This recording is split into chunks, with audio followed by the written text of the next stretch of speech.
thing. And oh, starring Will Ferrell joke. That's a reference to something that you guys might not know about. But yes. One question. What's the Mermaid Melody fandom about? You want to know about the Mermaid Melody fandom joke?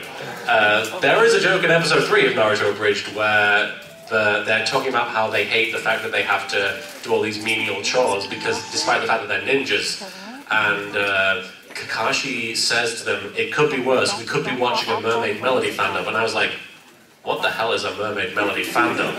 So, in my mind, watching a Mermaid Melody fandom is the worst possible thing that could possibly happen to you, even though I don't know what it is. So, every time somebody's in a bad situation, they're going to say, "It could be worse!" And then it leads on to the Mermaid Melody fandom. But in the next episode of Naruto Spoof, they're actually going to be forced to watch a Mermaid Melody fandom. And it's going to literally be dubbed by Will Ferrell. It's going to be the strangest thing you've ever seen.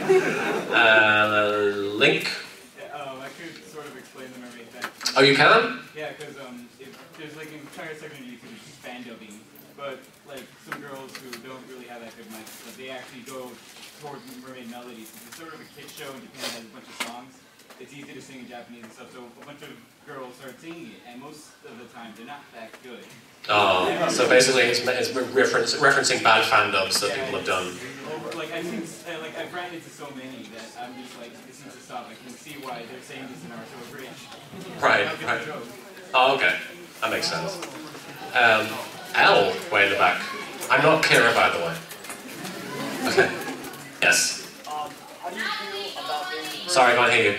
How do you feel about being referred to as a... I'm going to come over that, sorry.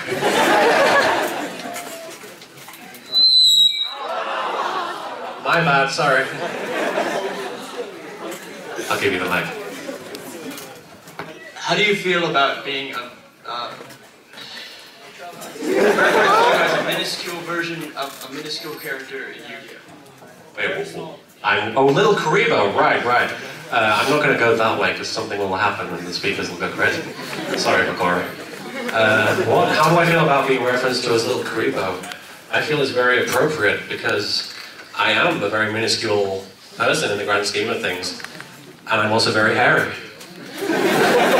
But I like Kuriboh, and the original name I was going to go with was Cursive Dragon, because it was the most pretentious thing in the world, and I wanted to be a writer.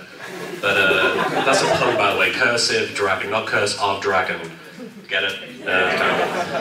But LittleKuriboh just sort of stuck, and I don't know, I don't really think about it anymore. It's one of the things, though, it's like, it's a name at this point, and I'm surprised by a number of people who actually come up to me and say Martin rather than LittleKuriboh. People know my real name at this point, which is really weird. Like, the first convention I went to in America was AWA, well, not the first convention, but the first anime convention I went to, AWA in Atlanta, and somebody came up to me at the booth and was like, "Martin Melody?" And I was like, "Yes?" And I'm like, "What's going to happen? Are they going to kill me?" It's like, are they testing me to see if I know my own name? Martin Melody? Yeah, okay. Any last 5 minutes of the... Somebody way in the back, I think it's the other link. Yes. Yes. I'm sorry if this question has been asked before, but what inspired you to use YuGiOh as the series What to inspired dub? me to use YuGiOh? Yeah. I'm a big YuGiOh fan, so basically what happened was my first experience with YuGiOh was I saw the poster for the movie in a cinema in Glasgow, and I was like, "That looks terrible." I was like, "That's the worst thing I've ever seen." It's obviously just a Pokemon ripoff, right? And then I watched an episode at like 6 o'clock in the morning because I had insomnia, and I was like, this is stupid. Why do they care so much about a card game? What the hell is going on? Why has that guy got a weird voice? Why is he now deep and booming, and why was he a little kid before? What's going on? And then I kept watching, I was like, this isn't Pokemon, this is very different. This actually has it has a beginning, a middle, and an end. The characters change over time. What? Come on! Pokemon doesn't have any kind of thing like that. I should be 40.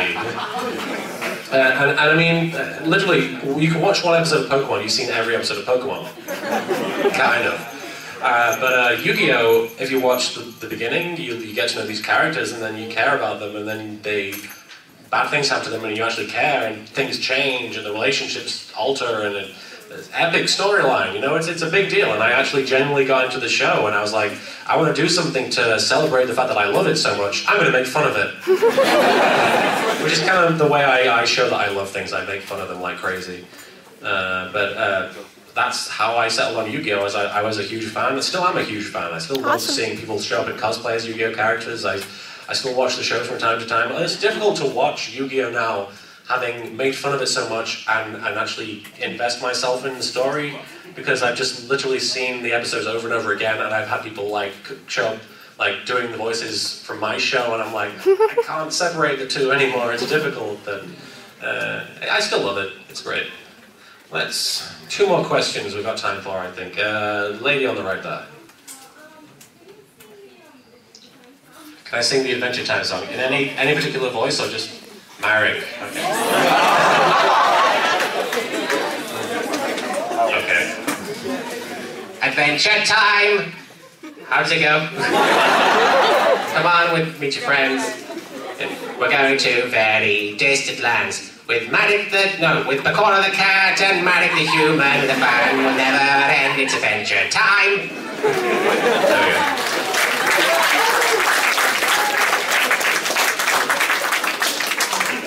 One last question. Who wants it the most? Lady right at the back there. Where did the whole in America thing come from? Where did the In America thing come from? He wears an American flag on his head.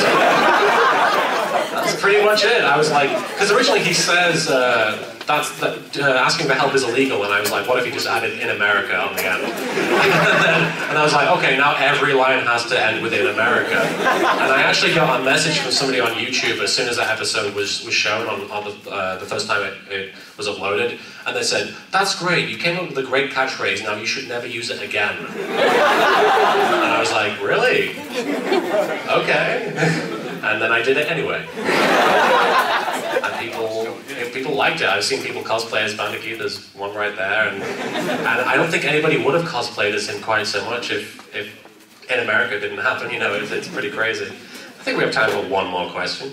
Yes. Do the baby Pharaoh voice. It's basically the Pharaoh voice. I mean, you can read on my shirt. It's wah wah. Baby Pharaoh want milk. Somebody fetch me a milk. I think that's about all we have time for, but if you guys come down to the dealer's area, we have a setup. I can answer any questions you have down there. I'll sign stuff, write stuff. Very nice meeting you.